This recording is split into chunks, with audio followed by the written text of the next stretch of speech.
সাদিক ভাই, ফরহাদ ভাই খুবই ভদ্র মানুষ, তারা খুবই কী বলবো নাইস, অনেক সফট স্পোকেন এবং কোনো আমাদের উপর কিছু চাপিয়ে দেওয়ার মতো তারা করছে। চাপিয়ে যেটা দেওয়া যায় সেটা হলো যে তুমি ওই কাজটা কেন করো না, এটা করতে হবে, এটা তাড়াতাড়ি করে আনো। হ্যাঁ, যেটা হয়তো একটা নারীদের অধিকার আদায়ের ব্যাপারে বা এই ধরনের, কিন্তু শিবিরের আইডিওলজি যেটা আমরা মনে করে থাকি ও ধরনের কিছু আমাদের উপর চাপানো হচ্ছে না। হয়ে এসেছি তো আমার ক্ষেত্রে আসলে আমাদের বা আপনাদেরটা খাটে না, আমার ক্ষেত্রে আমি একান্তই ব্যক্তিগত একজন মানুষ। আমি যে দুটো ইশতেহার দিয়েছিলাম এই দুটো নিয়ে আমি কাজ চালিয়ে যাচ্ছি, ইনশাআল্লাহ অক্টোবরের মাঝে এটা হয়ে যাবে।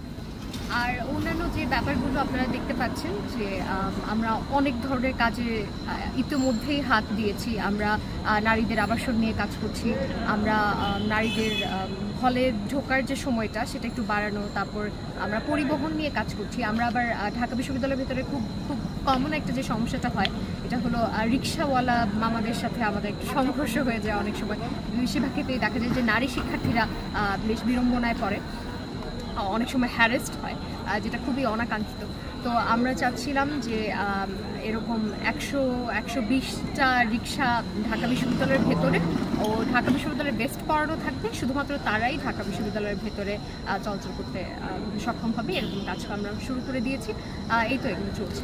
প্রথমত আমার কথা হলো আমিও এটা শুনেছি, এবং আপনি শুধু শিবির শুনেছেন, আমি শিবির শুনেছি, আমি শুনেছি আমি ছাত্রলীগ করি, আমি শুনেছি আমি ছাত্র দল করি, আমি অনেক কিছুই করি অ্যাপারেন্টলি। এখন ব্যাপারটা কি, যারা বলে আমি শিবির করি এর প্রধান কারণগুলো আমি হিজাব করি। তো একজন মুসলিম নারী হিসেবে আমার মনে হয় এটা খুব স্বাভাবিক একটা ব্যাপার। আমি ক্লাস 3 থেকে হিজাব করি, তো এটার জন্য আমাকে শিবির বলাটা উচিত না। আমি নির্বাচনের সময় আমাকে বিভিন্ন প্যানেল থেকে আমাকে আহ্বান করেছিল তাদের সাথে নির্বাচন করার জন্য, আমি সেখানে যাইনি, কারণ বিভিন্ন রাজনৈতিক দলের মতাদর্শের সাথে আমার মতাদর্শ মেলে না।